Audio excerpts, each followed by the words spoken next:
Imaginez-vous un instant, l'héritière d'une dynastie de producteurs de champagne étroitement liée à la plus vieille noblesse française, renonçant à tout pour un étudiant qui travaille à temps partiel dans une supérette parisienne après une unique rencontre. Que s'est-il donc passé cette nuit-là pour qu'elle abandonne une fortune estimée à plusieurs milliards d'euros et un mariage arrangé avec un duc pour choisir ce jeune homme? Aujourd'hui, nous allons partager l'histoire incroyable d'Adélaïde de Valois, originaire d'un grand domaine près de Reims. Oui, elle est une descendante éloignée de la célèbre lignée des Valois. Bonjour, je m'appelle Adélaïde de Valois, j'ai 28 ans. Mon père est le PDG des Champagnes de Valois, l'une des plus prestigieuses maisons de champagne de France. Ma mère, quant à elle, est issue d'une branche cadette de la haute noblesse. À quel point sommes-nous riches? Eh bien, à ma naissance, mon père a créé une fondation à mon nom. Pour mes 6 ans, j'ai reçu un cheval de pur sang d'une valeur de 500 €. Et pour mes 20 ans, afin que je puisse poursuivre mes études à Londres, on m'a offert un appartement de luxe à Kensington. Mais tout cela n'était qu'une cage dorée et je n'ai réalisé qu'à 25 ans. Un soir de janvier 2022, pendant le dîner familial, mon père a pris un air plus grave que d'habitude. « Adélaïde, ton mariage est arrangé. » Soudain, ma fourchette en argent massif a glissé de ma main. « Pardon, père, que voulez-vous dire ? Ton fiancé est le duc Antoine de Beaumont, il a 48 ans, il a déjà été marié 2 fois, tu seras sa 3e épouse. 48 ans, 2 ex-femmes, la 3e épouse. » Ces mots tournaient en boucle dans ma tête. « Père, je ne veux pas me marier, surtout pas avec un homme qui a déjà vécu tout cela. » Adélaïde, le ton de mon père était sans appel. Ce n'est pas une affaire personnelle. C'est une alliance entre notre dynastie et la sienne. C'est un honneur qui ne se refuse pas. Cette nuit-là, j'ai pleuré jusqu'à en tremper mon oreiller. C'est alors que je me suis souvenu quelque chose, les comédies romantiques parisiennes que je regardais en cachette. Dans ces films, les hommes étaient galants, ils protégeaient les femmes, ils les aimaient. Un monde à l'opposé du mien, fait de calculs et de traditions. C'est décidé, je vais à Paris. Le lendemain matin, je suis allée trouver mon père. Père, j'ai une proposition. Laquelle ? Avant le mariage, laissez-moi étudier 6 mois à Paris pour apprendre les techniques de management moderne. À mon retour, je serai bien plus utile aux affaires du duc Antoine. Paris, pourquoi Paris ? Paris est à la pointe de l'innovation et de la technologie, n'est-ce pas? Je veux apprendre l'expertise des plus grandes entreprises françaises. D'ailleurs, la jeunesse dorée de Reims ne parle que de l'excellence des écoles de commerce parisiennes. Mon père semblait songeur. Et j'ai déjà été admise au MBA de HEC Paris, ai-je ajouté. En réalité, j'avais postulé et réussi les examens en secret. Après un moment de réflexion, mon père a dit 3 mois, pas un jour de plus. Tu rentres en septembre pour commencer les préparatifs du mariage. 4 mois, s'il vous plaît. Je dois valider un semestre entier, soit 4 mois. Mais tu me promets de revenir? Oui, père, je le promets. Bien sûr, au fond de moi, je pensais tout autre chose. En mai 2022, j'arrivais enfin à Paris. Même si j'avais pris des cours, mon français parisien n'était pas encore très fluide comparé au langage soutenu de mon milieu. Après une semaine de cours, un soir, je travaillais tard à la bibliothèque. Affamée, je suis entrée dans la supérette près de ma résidence universitaire. Oh mon Dieu, c'est quoi tout ça? Même si je savais lire, il y avait tellement de sortes de sandwichs que j'étais incapable de choisir. Je peux vous aider? En me retournant, j'ai vu un jeune homme en uniforme de l'épicerie. Son badge indiquait Lucas. Lequel est le meilleur? Vous n'êtes pas d'ici. Vous aimez les saveurs simples ou plus complexes? Oh, simple, ça ira très bien. Alors je vous conseille celui-ci, le classique jambon beurre, le meilleur tout simplement. Non seulement il m'a aidé à choisir, mais il me l'a même gentiment emballé. Merci beaucoup, c'est très gentil. Dorine, vous êtes étudiante ici? Moi aussi, je suis en dernière année de gestion à la Sorbonne. Moi aussi, j'étudie la gestion, mais en MBA. Quel incroyable hasard! Ce soir-là, nous avons mangé nos sandwichs et discuté pendant des heures à la petite table de la supérette. Par la suite, je suis retournée à cette supérette 3 ou 4 fois par semaine, juste pour voir Lucas. Il me saluait toujours d'un « encore vous », avec un sourire chaleureux que j'adorais. Un jour, Lucas m'a demandé « Vous êtes libre demain, je pourrais vous faire visiter le campus. Il y a plein de coins sympas et de bonnes choses à manger que vous ne connaissez pas. » Ce fut le début de notre premier rendez-vous. En nous promenant dans l'université, Lucas était aux petits soins. Le soleil tape un peu fort, non? Allons nous mettre à l'ombre? Vous voulez un thé glacé? Jamais un homme de mon milieu ne m'aurait posé ces questions. Pour eux, il est normal qu'une femme suive sans se plaindre. Pour le déjeuner, que voudriez-vous manger? Y a-t-il des choses que vous ne mangez pas par tradition familiale? J'ai été un peu surprise, mais j'ai répondu honnêtement, en fait, je viens d'une famille très traditionnelle, on ne mange pas de plats trop populaires. D'accord, alors allons dans ce petit bistrot. C'est simple, mais la cuisine est excellente et authentique. J'étais stupéfaite. Il n'a pas été choqué et son attention était si naturelle. Un autre jour, alors que je peinais à porter une pile de livres lourds, Lucas a couru. « Laissez-moi vous aider, vous allez où comme ça ?»« Non, çava Allah, merce. C'est lourd, c'est absurde de porter tout ça toute seule. Je vous aide. » Dans mon monde, je n'avais jamais vu un homme aider une femme à porter ses affaires. C'était toujours aux femmes de se débrouiller. Une autre fois, j'avais un rhume. Adélaïde, vous avez une petite voix. Vous êtes enrhumée? Oui, un petit peu. 30 minutes plus tard, Lucas est apparu avec un sac. Il m'avait acheté des pastilles pour la gorge, de la vitamine C et une tisane chaude. Buvez ça, ça vous fera du bien. J'ai failli pleurer. Un homme de mon milieu, si sa femme était malade, aurait simplement dit « Eh bien, repose-toi » et ce serait tout. Mes sentiments pour Lucas s'approfondissaient, mais mon angoisse aussi. Ai-je le droit de faire ça? Je dois bientôt rentrer pour me marier. Ne suis-je pas en train de faire du mal à Lucas? C'est à ce moment-là que Lucas m'a demandé prudemment « Adélaïde, est-ce que vous avez quelqu'un dans votre vie ?»« Mon cœur cherche un balai. » Non, c'était un mensonge. J'avais un fiancé. Alors, est-ce que je peux vous inviter à sortir, officiellement? À cet instant, j'ai décidé que je devais lui dire la vérité. Lucas, en fait, je dois bientôt repartir dans ma région et épouser un homme que ma famille a choisi pour moi. Le visage de Lucas s'est assombri. Ah, je vois, je suis désolée, j'aurais dû vous le dire depuis le début. Un long silence s'est installé, puis Lucas a repris « Mais ». Pendant le temps qui vous reste à Paris, ça ne m'empêche pas de tenir à vous, n'est-ce pas? Environ un mois plus tard, un jour de pluie battante, je me suis retrouvée coincée à la bibliothèque sans parapluie. Adélaïde, vous êtes à la bibliothèque, je vous apporte un parapluie. 10 minutes plus tard, Lucas est arrivé en courant. Nous avons marché sous le même parapluie jusqu'à ma résidence. En arrivant, j'ai remarqué que toute son épaule gauche était trempée. « Maïs, pourquoi êtes-vous tout mouillé d'un côté ?» « Je ne voulais pas que votre chemisier soit mouillé, a-t-il répondu simplement. À cet instant, mon cœur a chaviré. Un homme avec une telle attention naturelle, ça existait donc? Lucas, je vous aime bien.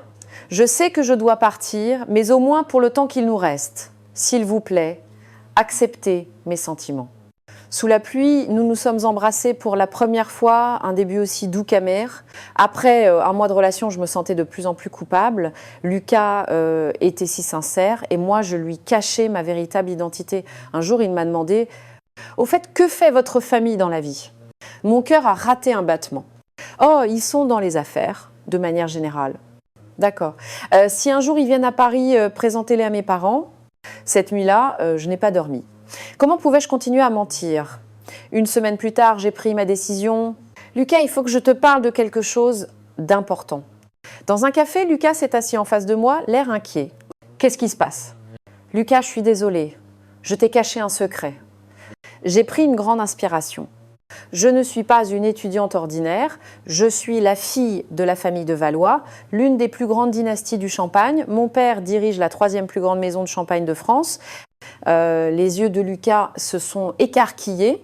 Et ce qui est encore plus choquant, c'est que dans moins de 2 mois, je suis censée épouser un duc de 48 ans qui a déjà été marié 2 fois. Le silence était total. J'ai vu un mélange d'émotions traverser son visage, la surprise, la trahison, la tristesse. Pourquoi? Pourquoi ne me l'as-tu dit que maintenant? Je suis désolée. Au début, je pensais que nous serions juste amis, mais tu as été si merveilleux que je suis tombée amoureuse. Lucas a soupiré. Et qu'est-ce que tu veux faire, Adélaïde? Tu vas rentrer et épouser cet homme? Je ne veux pas. Mais quand je pense à ma famille, mon père est un homme terrifiant. Si je le défie, ce sera une catastrophe. Alors, tout est fini entre nous. C'est ça. La voix de Lucas était empreinte de tristesse. Je ne sais pas. Je ne sais vraiment pas. Tu es important, mais ma famille aussi. Après cela, nous ne nous sommes pas vus pendant quelques jours. Nous avions besoin de temps pour réfléchir. Une semaine plus tard, Lucas m'a contacté. « Adélaïde, on peut se voir ?» Nous nous sommes retrouvés au parc des Buttes-Chaumont. Lucas avait l'air déterminé. J'ai réfléchi. Si tu dois vraiment repartir, alors je veux passer chaque instant qu'il nous reste avec toi. Je ne veux avoir aucun regret. Lucas. Mais il y a une chose que je dois te demander. Est-ce que tu ne veux vraiment, vraiment pas de ce mariage? Bien sûr que non. Je veux épouser quelqu'un que j'aime pas devenir la troisième femme d'un vieux duc. Alors, Lucas m'a pris la main. Dans ce cas, battons-nous. N'abandonnons pas tout de suite.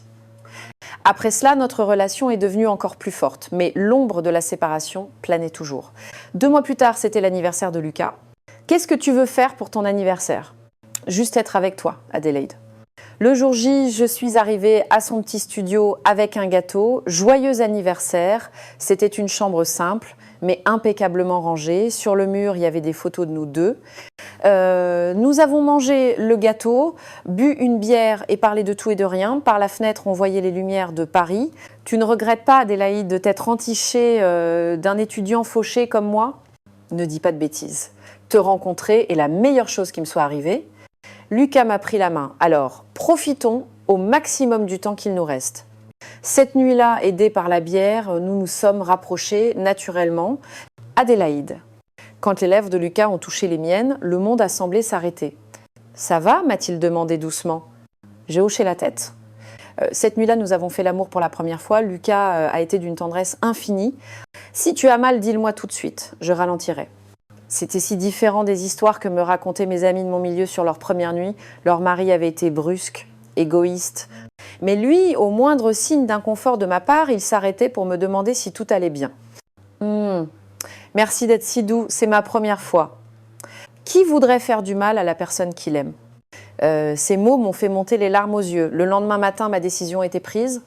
Lucas, je ne veux plus rentrer. Je ne veux pas épouser mon fiancé. Je t'aime, Lucas. Je t'aime vraiment.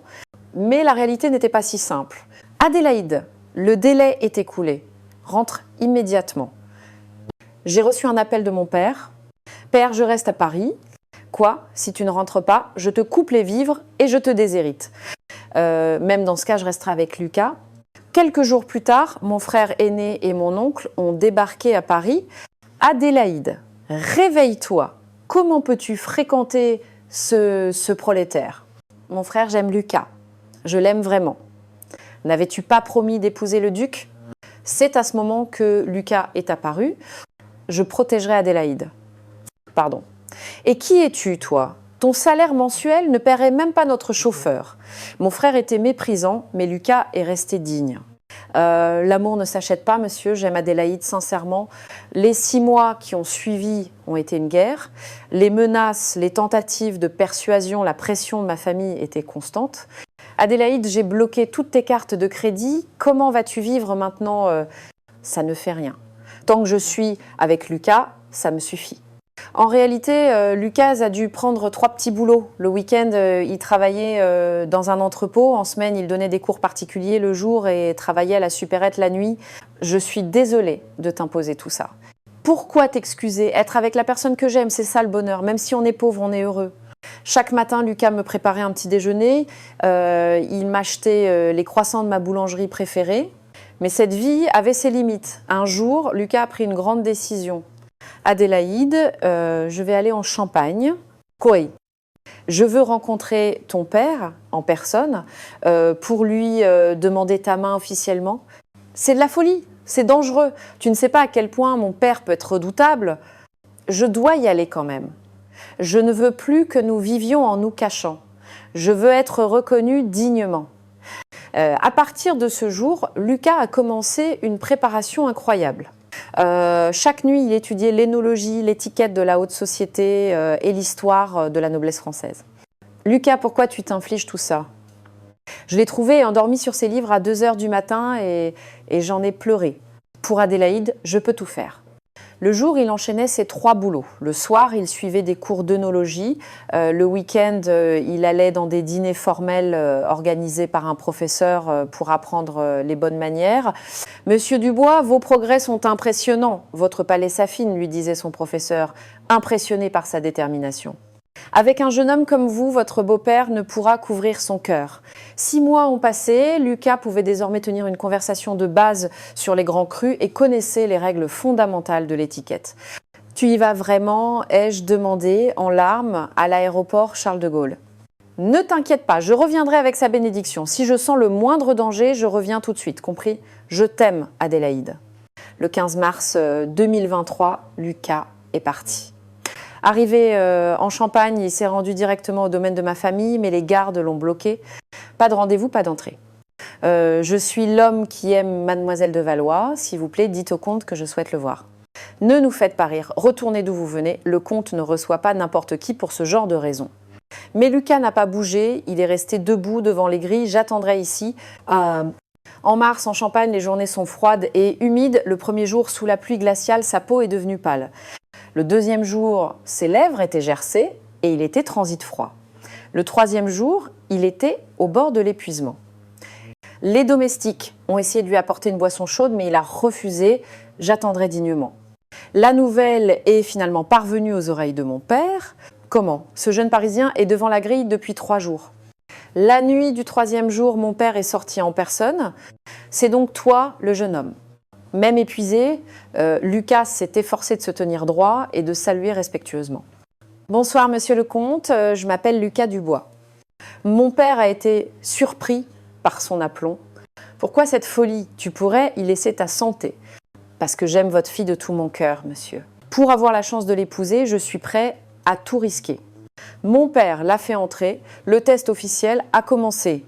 Tu ne connais rien à notre monde, n'est-ce pas? Mon père lui a alors présenté 2 verres de vin, dégustation à l'aveugle. Lucas a humé, goûté et a annoncé avec une assurance tranquille. Le premier est un pinot noir de la Côte de Nuit, millésime 2018. Le second, le champagne de votre maison, la cuvée Prestige. Mon père était abasourdi. Nos coutumes, tu ne dois pas les connaître non plus. Au dîner, Lucas a utilisé les bons couverts, s'est servi le vin selon l'étiquette et a participé à la conversation avec une aisance surprenante. Comment sais-tu tout cela? Si je veux épouser Adélaïde, j'ai estimé que c'était mon devoir de l'apprendre. Après ce jour, mon père lui a fait une proposition incroyable. Bien, reste au domaine pendant 1 mois. Pendant ce temps, je t'observerai. Pendant 1 mois, sa vie a été un véritable test, levé à 6 heures. La journée, il suivait mon père pour apprendre les rouages de l'entreprise. Le soir, il dînait avec la famille pour s'imprégner de notre culture. Il n'a jamais émis une seule plainte. Mes frères, autrefois hostiles, ont commencé à s'ouvrir. Lucas, ça te dit une partie de tennis, lui a proposé mon frère aîné. Ma mère, voyant Lucas s'aider en cuisine, a été impressionnée. Un homme de notre rang ne met jamais les pieds dans une cuisine. Même ma grand-mère, la plus stricte de tous, a fini par l'admettre. Ce jeune homme a un regard sincère. On voit qu'il aime vraiment Adélaïde. Vers la fin du mois, mon père lui a donné une dernière épreuve. Prépare-moi un plan de développement pour lancer notre marque sur le marché asiatique. Une tâche impossible en 1 semaine. Mais Lucas a travaillé nuit et jour et a produit un rapport de 50 pages sur une stratégie d'implantation via des échanges culturels franco-asiatiques, rédigés en français et en anglais. Mon père a lu le rapport et est resté silencieux un long moment. Lucas. Oui, monsieur le comte? Désormais, appelle-moi père. T'avoir comme gendre est un honneur. J'accepte votre union. Lucas a pris les 2 mains de mon père et l'a remercié sans cesse. Père, je rendrai Adélaïde heureuse pour le restant de ses jours. C'est alors que mon téléphone a sonné. C'était Lucas. Adélaïde, j'ai réussi. Ton père a accepté. J'ai serré le téléphone contre moi et j'ai éclaté en sanglots, des larmes de joie. Le lendemain, Lucas est rentré à Paris. Nous nous sommes retrouvés à la gare et nous nous sommes serrés dans les bras sans nous soucier des regards. Tu l'as fait. Tu l'as vraiment fait, Lucas. Merci, mais ce n'est que le début. Maintenant, il faut être à la hauteur. 1 semaine plus tard, mon père nous a appelés en visioconférence. Lucas, j'accepte mais à quelques conditions. Lucas a hoché la tête, tendu. Premièrement, le mariage devra honorer les traditions de nos 2 familles. Bien sûr, père. Deuxièmement, ne laisse jamais Adélaïde perdre la fierté d'être une de Valois. Je vous le garantis. Troisièmement, mon père a fait une pause. J'ai entendu dire que tu refusais toute aide financière, que tu voulais commencer par tes propres moyens. Cet orgueil est admirable, mais je ne peux pas voir ma fille dans le besoin. Quelle est votre proposition, père? Tu parlais de créer une entreprise d'échange culturel. Je vais financer le lancement, mais c'est un prêt. Tu devras me rembourser le capital avec intérêt en 5 ans. Si tu échoues, Adélaïde devra revenir pour reprendre l'affaire en Champagne. La tension était palpable. Lucas a serré ma main. C'est d'accord? Dans 5 ans, je vous aurai tout remboursé et je réussirai. Pour la première fois, mon père a souri. Bien, j'aime cette détermination. 2 mois plus tard, nos parents se sont rencontrés à Paris. Mes parents sont venus de Champagne et les parents de Lucas les ont accueillis chaleureusement. Entrez, je vous en prie, vous devez être fatigués par la route. Nos mères ont sympathisé rapidement. Votre fils est un jeune homme exceptionnel. Votre fille est si douce. Nous sommes si heureux de l'accueillir. Le mariage a été fixé en octobre 2023 avec une cérémonie à Paris et une autre au Domaine. Le 15 octobre 2023, le grand jour est arrivé. J'ai été préparée dès 5 h du matin. Ma robe de créateur parisien, simple et élégante, me faisait sentir comme une mariée moderne. Quand les portes de la mairie se sont ouvertes et que j'ai vu Lucas, les larmes lui sont montées aux yeux. Il me regardait bouche bée, ce qui m'a émue aux larmes. « Adélaïde, tu es si belle », a-t-il murmuré.